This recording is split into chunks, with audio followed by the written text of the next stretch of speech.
Masyarakat Boyolali sempat dihebohkan dengan kabar seorang emak-emak yang menjadi korban begal pada Selasa 26 April malam lalu. Bahkan informasi itu disertai foto korban yang terbaring di fasilitas kesehatan. Namun setelah diselidiki lebih lanjut, ternyata emak-emak tersebut berbohong.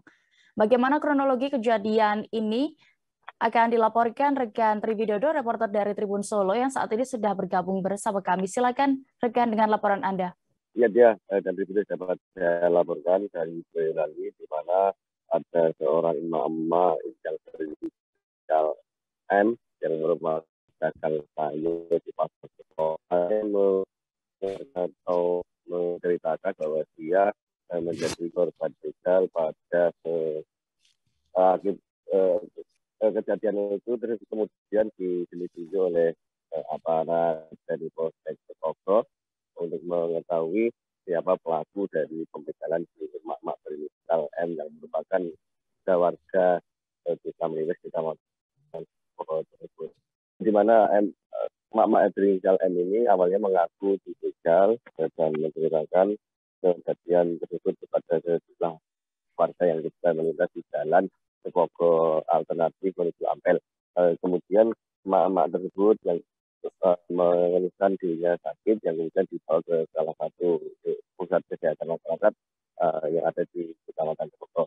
Namun akibat kejadian tersebut, polisi tentu tidak diam saja melihat, karena awalnya ada dugaan perbuatan kejahatan itu.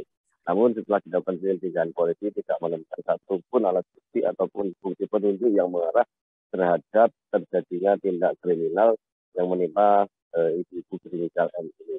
Kemudian setelah dilakukan penyelidikan dan klarifikasi, si emak-emak ini akhirnya mengaku jika dirinya telah mengarang cerita dan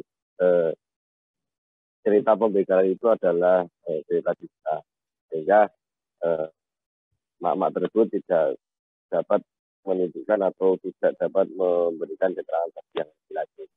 Namun demikian, polisi saat ini masih berkoordinasi dengan Polres Boyolali terkait langkah hukum yang akan dilakukan terhadap emak-emak ini, karena mengingat akibat perbuatannya atau akibat cerita khayalannya ini telah membuat gaduh warga di Kecamatan Sekoko, khususnya dari Boyolali pada umumnya.